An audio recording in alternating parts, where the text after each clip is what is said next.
Alright, I'm Rou Reynolds from Enter Shikari, and you're watching AMBY. Hey everyone, it's Alicia from AMBY, and I would like to welcome you to my interview with Rou from Enter Shikari. Hello. Hello. How are you? I'm alright, how are you? I'm fantastic. Thank you so much for joining me today. Thanks for having me. It is my pleasure. So I want to kick things off by diving into The Spark, latest record release. First off, congratulations. It's a fantastic record. Thank you. You're welcome. Cheers. How does it feel that it's finally out there for everybody to hear? Were you a bit anxious, excited, everything? Yeah, a bit of everything really. It's a very big step for us. It's a bit, I mean, all our albums, we like to progress and keep pushing ourselves forward, but this one was perhaps more of a step than others. So yeah, we were really excited to have it out, and it's been so much fun playing it live as well, so yeah. I know that a lot of the record was kind of triggered a bit by anger, a bit of frustration, anxiety. So did that make it a bit therapeutic to write, though, in the long run? I don't know. I've never quite understood how, you know, people talk about music as catharsis and stuff. I get that, like, creating any art will put you in, like, the flow state where you're so intently concentrating on something that all your anxieties, trepidations, rumination, everything just goes out of your head, and yeah. all that you know in existence is what you're concentrating on. That is like a beautiful state to be in. I definitely get that from writing music. I'm not sure whether me writing, like, opening up about, you know, inner turmoil helps in any way. Maybe it does. Like, okay. The thing is, I can't run the experiment of not, you know, creating an alternative universe and making an album that wasn't about that and then seeing how I felt afterwards. Mm-hmm. But yeah, I don't know. I think just for me it's important that the music is just like 100% honest, and it's like, as long as we're singing about like what we're currently passionate about, then that's all that matters. And is it hard for you to kind of let yourself be that open with people? Did that take a bit for you to get used to, or is it just easy now? It's easy now. I think it took like a load of shit to happen to me to like push me and like give me enough confidence to talk about those things. I think before I perhaps thought that like I didn't have enough to give, like enough experience of like mental health struggles or hardships or whatever it is. And that's why our music is always has been kind of overtly political, because I've sort of focused on the struggle of our species, you know, of our communities. So yeah, it was definitely like an interesting change on this record. Well, just speaking to therapy, there's a song on the album release called Shinrin-yoku. I don't know if Yeah. did I say that right? Yeah, Oh, absolutely. Yeah, okay, which is a title. Well, I mean, I'm not Japanese, so I don't know for sure, but yeah. I figured if you'd use it as a title, though, Yeah. you might have a better idea than I do. But Yeah, I think that's about right. Yeah, Shinrin-yoku. It's a type of forest therapy. Is that something that you've tried, or is it something that you might want to? I've never like been on a like retreat, like a proper thing, but like it's something I've definitely. I mean, anyone who just goes for a walk in any part of nature is going to experience a drop in blood pressure and all the other sort of tangible benefits that you get from being in nature. And I think it was just important for me to celebrate that, because I think in our modern world and driven by our capitalistic talons, you know, everything is a commodity, and we forget that like nature is actually something that benefits us. It's not just something to be chopped down and made money from, which feels like such a obvious and cliched thing to be saying in like the, you know, this year and stuff. But I think it still needs to be said, because it's quite clearly we're still not there in terms of respecting our environment, the one world we have.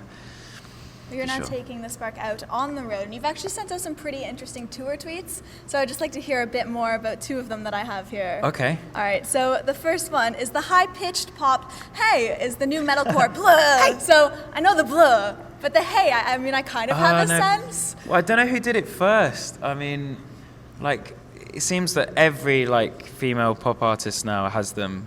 Actually, not even just female pop artists anymore.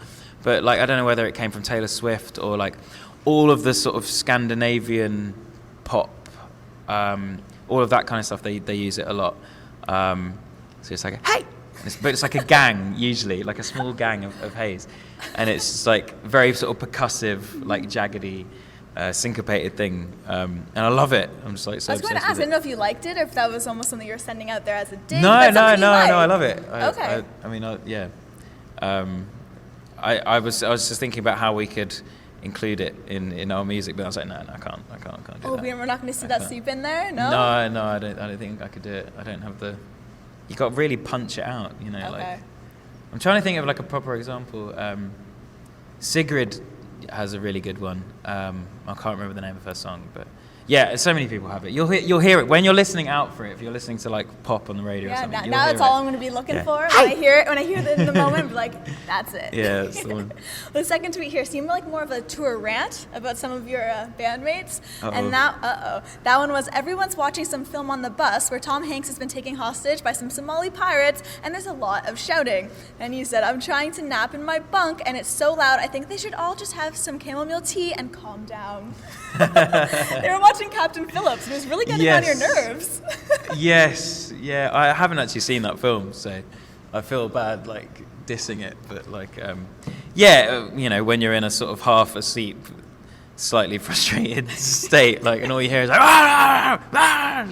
guys, just relax. Like, it's cool. Whatever's going on is cool. Just drink some tea, give each other a massage. They can get through it. Did you tell the guys in the band that in the moment? Like, why is this so loud? No, I just complained about it on Twitter. Okay. I'm British, so that's what... Rather than confronting the problem, just send it out for the world, right? Yeah, exactly. Well, just speaking to taking the album out on the road, aside from the tour tweets that I really liked, the first time I interviewed the band, I interviewed Chris and Rory, and they were telling me how it seems there are always some kind of mishaps on stage, because you guys are pretty crazy on there. So have things been fairly smooth sailing so far? I think so. Nothing has really gone too wrong this tour, which luckily we are touch sitting wood. on wood. So I'm sure that will change at some point. I got a tattoo yesterday in Montreal, and I was like really scared about going into the crowd because like at some point someone's gonna hug me or make contact. Yeah, it's and still that kind happened. of gentle. So I was just like people just probably thought I was doing some sort of hardcore grunt into the mic, but no, it was just pain. Yeah. What did you get done? I got a thing here.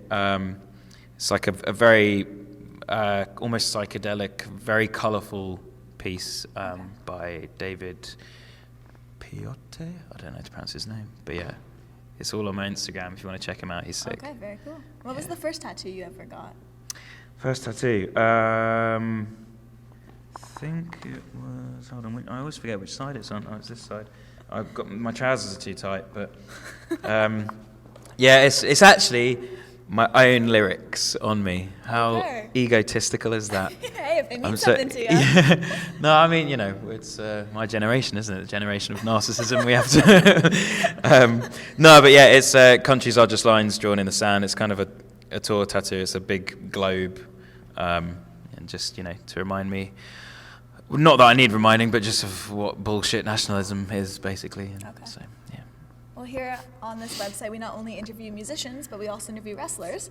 So, cool. I wanted to ask you, if you were to have an in-ring gimmick, a persona, what kind of person do you think you would be? A good guy, a bad guy? How would you want to come off? Oh, God. I don't know.